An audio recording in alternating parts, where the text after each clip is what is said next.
Hello everyone, welcome to week 13, and this is gonna be our second last recitation. But if you consider material wise, this would be our last topic essentially.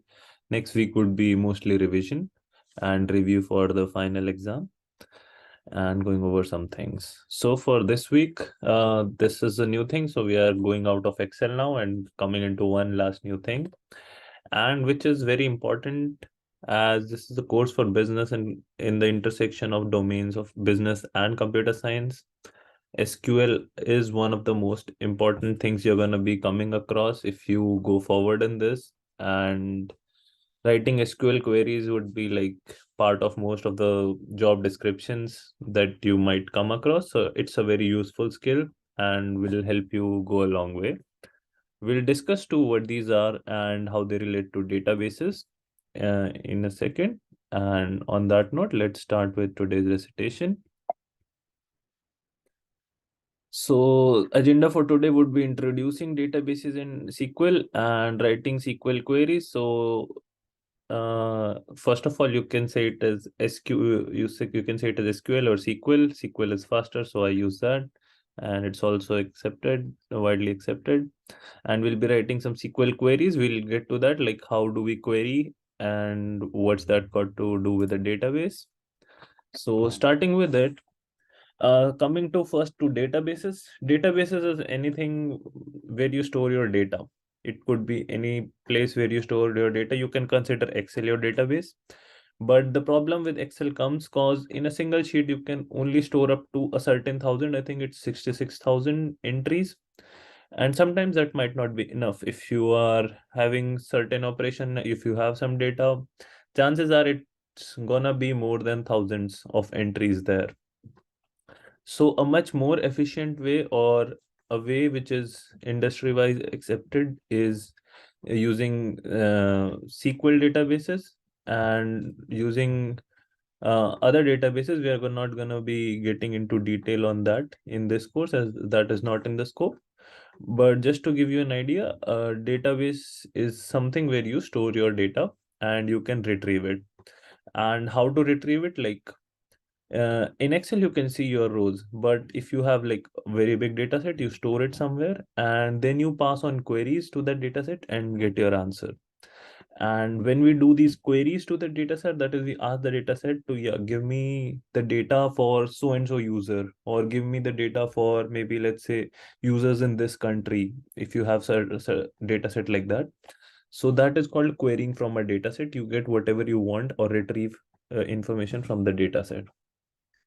And one of the most common ways to query that is using SQL or structured query language. So there are certain rules on how do you want to retrieve the data. And SQL is a way or a language which has its certain set of defined rules, which makes it easier to get the data from your database. So basically, SQL is a language which helps you to get your data from your database. Okay. And it's don't worry, it's not like JavaScript. It's a very simple language and it's very intuitive. You just have to like know a few things, otherwise it will be very clear, and it's mostly like English. It's not like JavaScript, so you don't have to worry much about it.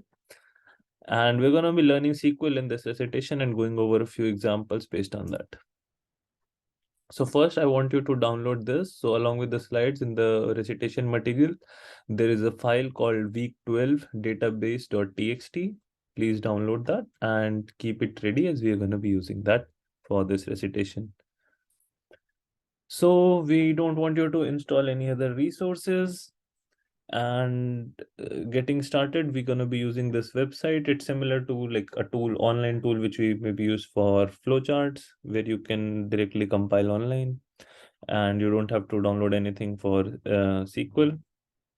So just open this link, and this is like a SQL editors. If you can see, there's already available tables. So data is stored here as tables, and these could be very large table. They can contain up to 1 million entries or more, even more than that.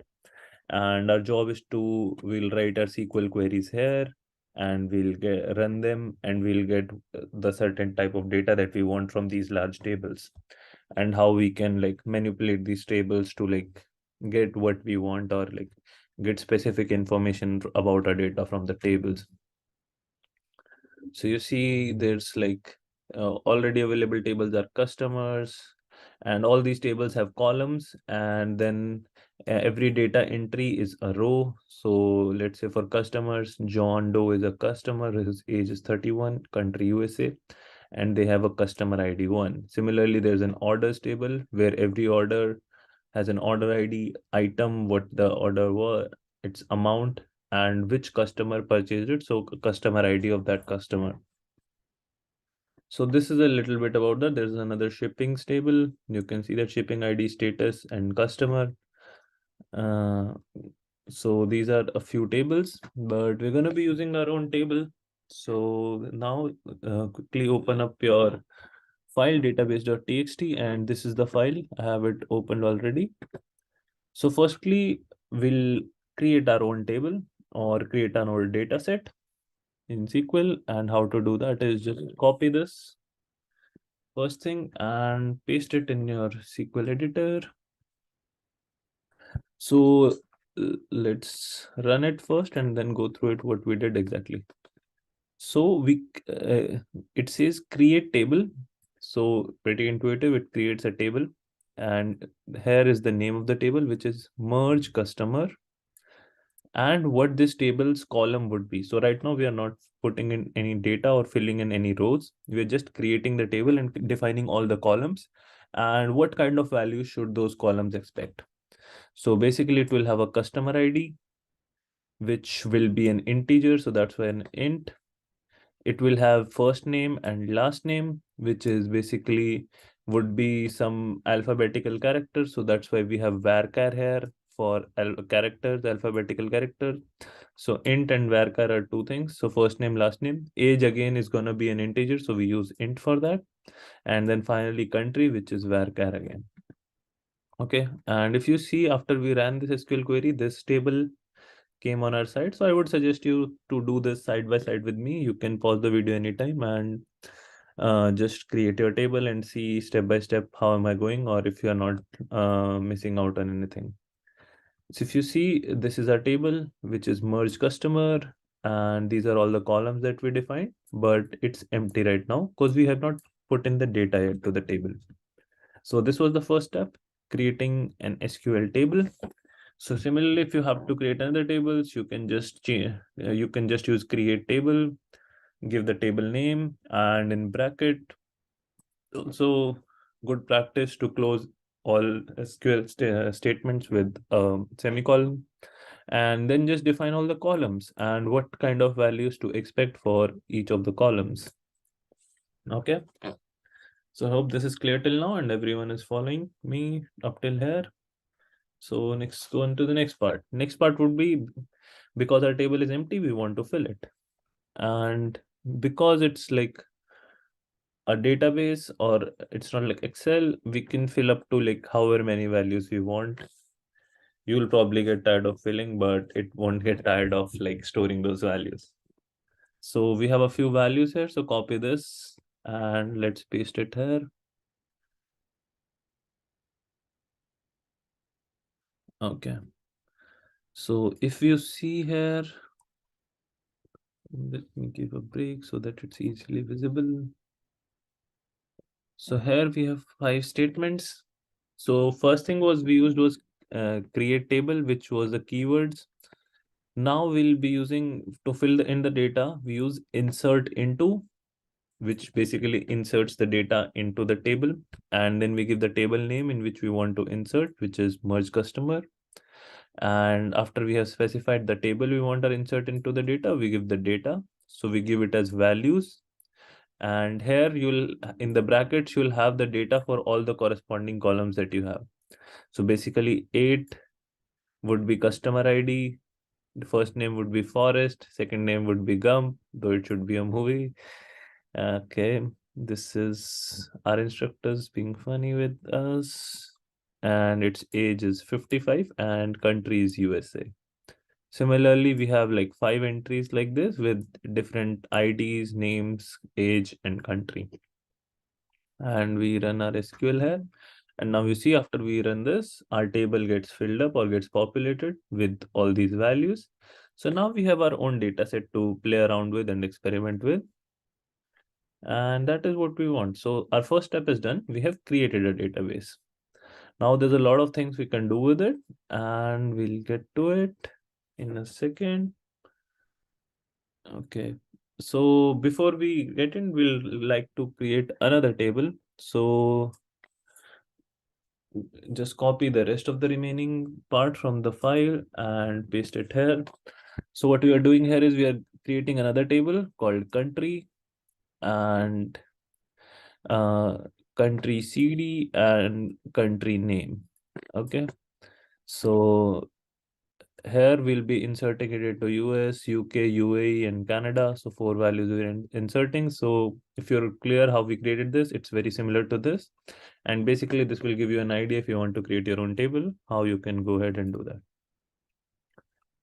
Okay, insert syntax error. I think it should be closed. Yep. So don't forget to close your all the query statements with a semicolon. That is similar to JavaScript, I'll agree. And now if we see, we have another table called country here, which is country CD, and here is this values, and in the name we have the full names of the countries. And these are two tables, so country and merge customer. We can also access customers and orders and shippings if you want to use them. We're going to use them. But this was all about creating your own data set.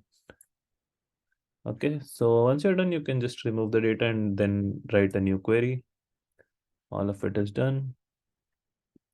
So this part we have done, copy and paste the data from database.txt file into the editor on the website. Now a few concepts about it. There is a thing called primary key, which is very important in databases.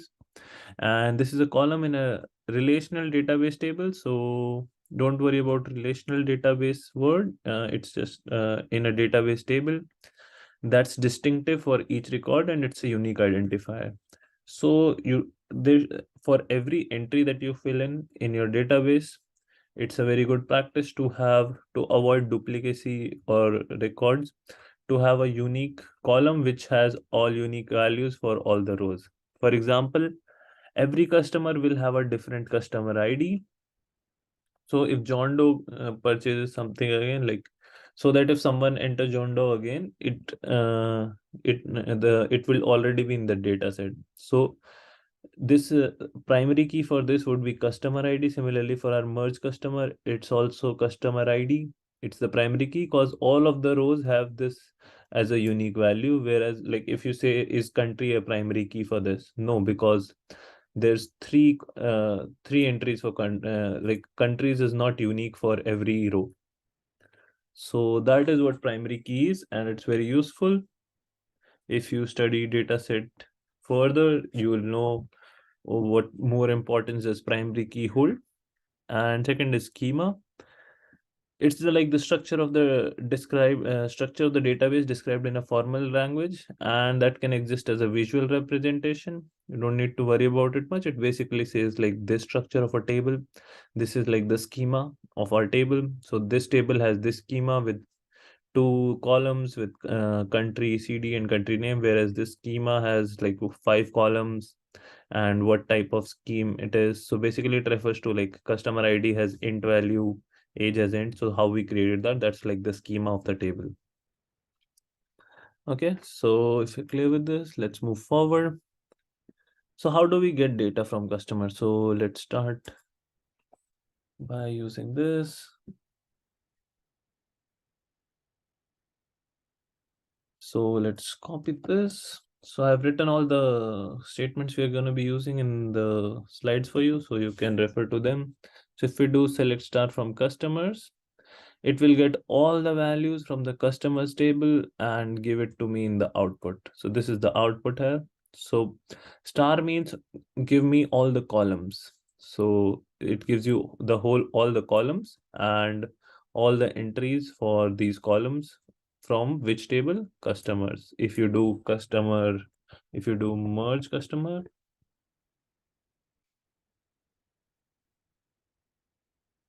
and run this, you'll get are this table. If you want to get all the entries from country, you can do like this, and you'll get all the entries from all the columns.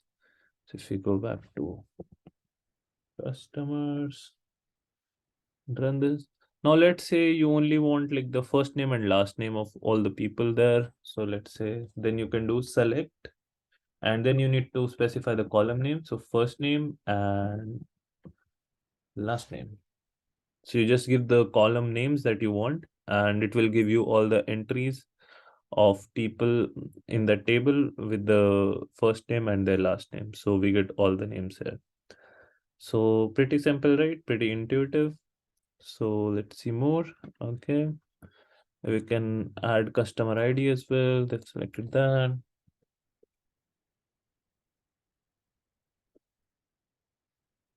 So we can get like however many columns you want, you can get. You can only get one column if you want. If you want all, then just use a star. And that's the way to do it. So going forward, now if you want to fill in some filters, like let's say you don't want all the rows, then what you can do is, so let's see from customers, let's say we only want customers who are less than 26 years of age. So we can do select all these three columns, select customer ID, first name, last name from customers, where the age, so in the column age, where the values of age are less than 26. So we use where as a filter to filter the values based on the column we enter here. So age is the column here and age less than 26. So we get 2, 3, 4, and we did not get the like John Doe and Betty Doe because they were older than 26. So this is how we can use filter, or we can do like another example could be where country equals to UK. So we can get customer ID, first name, last name of the people who are who are living in UK. And yeah, this is how you apply filters. So you just use where, and then you give your condition based on the column and what the condition is exactly. So given like maybe you're given like a huge data set of millions of entries, and you want to analyze some data about the maybe like of a particular state of a particular country, like here, so you'll just fetch all the data where the country is UK and whatever, and you can have like multiple specifiers as well, like and age uh, less than 24. So what this will do is further give and only give you this entry because the other entry is more than 24. So you can have multiple filters. So if you have like millions of records, you can keep on applying conditions so that you can only get the information that you want. So basically database contains data, and SQL in a sense helps you get information out of that data, which is useful. Okay. So let's do some more things with it. So now we're going to be doing something which will involve multiple tables. So if you have two tables, three tables, like we created country and merge customer. So there are certain operations we can do. So let's copy this. So right now we were having things and filters for only one table. Now let's see. So select star, that is all the columns. And from orders, let's remove this. So the okay, we'll come to that. So what we want to do is select all the columns from orders and shippings. So this is our orders table, this is our shippings table, and where orders dot item. So orders dot item is, so orders is the table name, and item. So because we are using two tables, we want to specify column from which table do we want. So we want the column from the table orders, and the column name is item, and that should be equal to mouse. So mouse is only here, and let's run this and see what do we get. Oh, okay. Yep, I think we should use single quotes here. This should be good. Yes. Okay. Yep. So now if you see, the mouse has two mouse 304, two mouse 304. So this is a single entry, and for corresponding this entry, we get the whole shipping table here. So basically, it cross joins. So for each record, it takes all the records for the second table. All right, like if you visualize it, for we just took this and pasted it 5 times on that table. So this is basically a cross join where you can do like a cross product, and if we didn't give this condition, we will get like a huge table.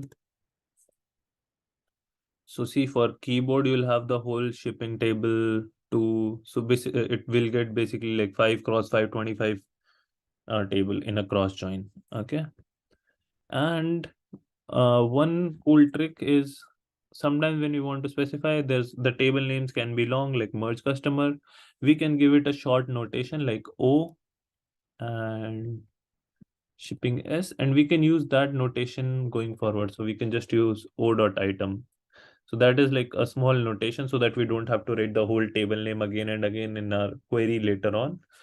So that's why it's useful to do that. Okay, I hope cross join was clear. Now let's do union. So let's see what union does.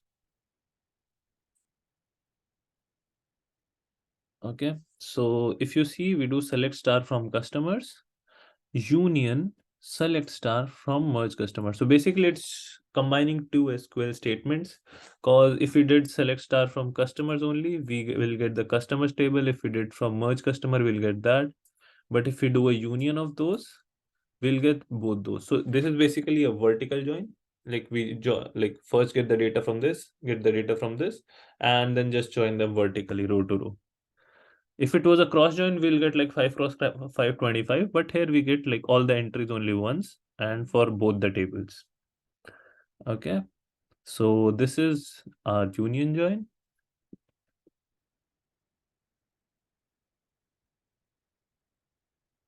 Okay, let's do difference. So these are all the operations between multiple tables we can do, and which is usually required. So also this is like, so first let's do step by step. Uh, let's forget this. Let's forget this. Okay. So if you only do select customer ID from merge customer, okay, so it will give me customer ID for merge customer, which is 8, 9, 10, 11, 5. Okay. Now, this is basically a nested statement. So we have like an SQL statement inside an SQL statement. So we know this will give us all these customer IDs. Now what we want to do is select star from customers. So we'll select all the columns from customer where customer ID is not in whatever we get the output from this SQL statement. So we want all the entries here, only we don't want the entries which have the customer IDs that is present in merge customer. So if we see 5 is the only common customer ID and we don't want the record for that. So if we run it, we should only get these 4 because customer ID 5 is in this and we don't want that customer ID. And if you see, we'll get the first 4 and that is what we wanted. So this is how you can use nested statements. Like we used where, and then we specified a condition which was based on another SQL query which gave us something. So this is basically SQL inside an SQL. And like this is very similar to the nesting of things we have been doing. Basically, maybe in JavaScript we did that. Even in HTML, we do that for list, like, or we use list inside a list to get the sub bullet points. So this is like just the concept of nesting here in SQL. Okay, moving forward. This is again another one of the nested queries. So let's try and run this.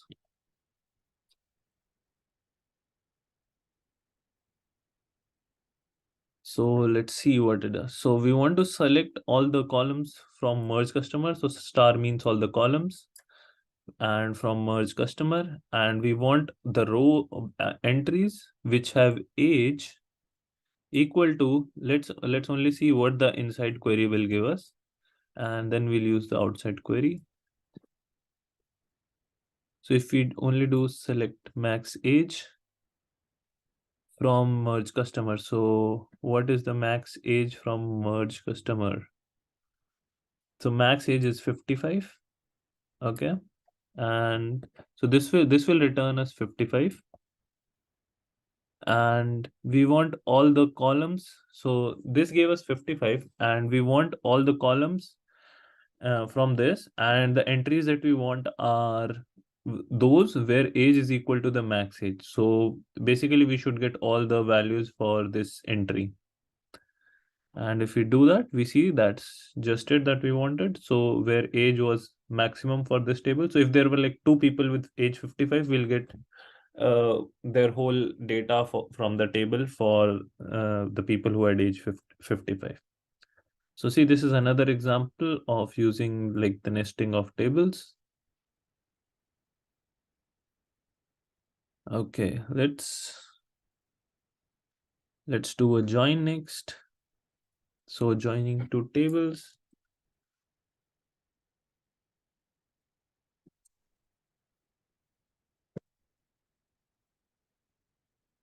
So again, we did select star customer cust. So cust is again a short form we'll use later on. Like you can just do like CU even and just use it as a short form. So how we are joining it is we are joining customers. Okay, select star from customers country.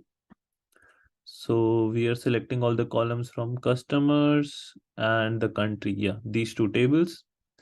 And we want to do that, apply the filter where cu customers dot country. So this is the customers dot country is equal to c country dot country cd. So let's see what that gives us. So if you see for we join that.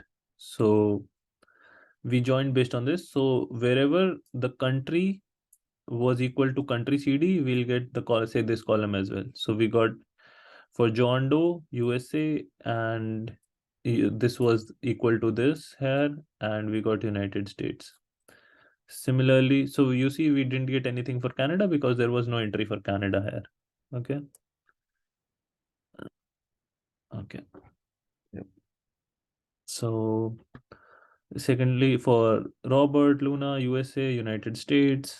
So this was basically joined for this.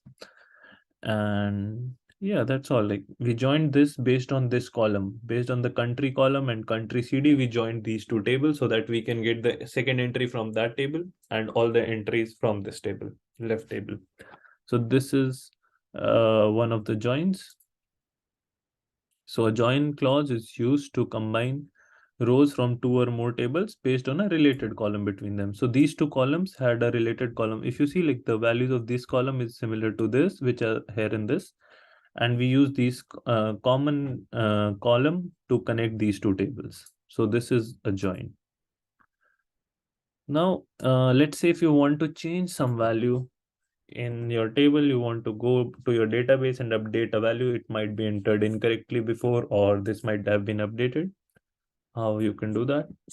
So we'll do update, then you specify the table name. So merge customer, and in that we want to set customer ID 12. So we want to set customer ID equal to 12, and we don't want to do it for all of them. We want only where customer ID was 5. So we want to go and look for customer ID 5. and then replace it with 12. And if we do that, you see 5 becomes 12 here. So pretty simple updating. Just give the table name and specify the condition. Okay, now is the group by. So this is also an important function. So let's see how it works. So the group by statement groups rows. So basically it will help you group all the entries that have some common value or like some similar value. Like find the number of customers in each country. So we'll do some amount. So we'll do customer ID. We'll select customer ID and sum of amount from orders. Okay, we're focusing on orders here. Okay, yep. From orders, we want customer ID. So customer ID is this, and we want sum of amount, and we group by customer ID. So what we want to do is, let's say like customer ID is 4. So the person with customer ID 4, if you see who has customer ID 4, it's John Reinhardt. So John Reinhardt maybe ordered a keyboard and a mouse, and because that's his customer ID here, and these were the two orders he placed. So these have order ID 1 and 2, and their amounts were 400 and 300. So we want to get the sum for like how much does each person pay, or what is the amount does each person have to pay. So you can't do 400 300 because this is done by the same person, right? So we want to group them, and this is where group by useful. So basically if you see for 4, because there were two entries, the amount is 700. So we did sum of amount, and for rest there's only one entry. So like for 1 2 and 3 there were like only one item purchased, so sum was equal to that whatever one entry was there. But if it was like so suppose a person placed like one had 1,000 orders, two had 500, so you'll like sum all of them, and like basically if the person asks like how much is the total that I want to pay, you can tell them using the group by. Okay, on to the next. Let's try this out.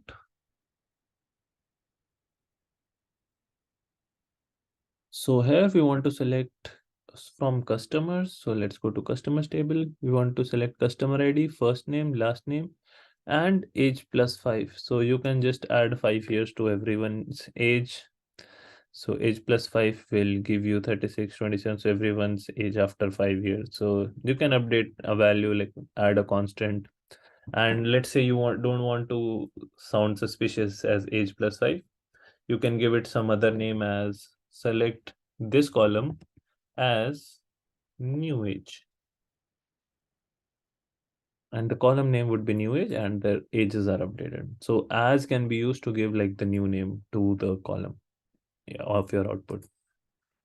Okay, so these were the aggregate functions. We use sum here. So SQL as aggregate function which returns a single value calculated from the columns. So average will give you average, count returns the number of rows, first and last returns the first and last values respectively, and max and min. So we use max age, right? So for example, average, we can use this. So this is very similar to Excel where you have these the aggregate functions. Here we are just using them on this. So we from orders, we just want to calculate the average amount of an order. So basically sum all of them up and divide them by 1 2 3 4 5 5. So that comes out to be 2670, which should be correct because this value is exceptionally high. This monitor was maybe very expensive, 4K Ultra HD something. So these are some aggregate functions. You can practice them on your own, like just write a query. So this would be an homework for you. So practice these. We have already used max, average. We also use sum. Try and use count, and first and last should be very easy. First, last, and min should be, you can just replace max in our statement to them. So that would be it. And this marks the end for our recitation this week. I hope you got a good idea, and after this video, you can get started and do all the questions in your this week's assignment. I think this should be a good help to you. And if you need more resources, there's like W3 Schools is there where you can, which is a very good source for learning SQL mostly. Again, thank you, and I'll see you next week. Don't forget to fill in the weekly attendance form. And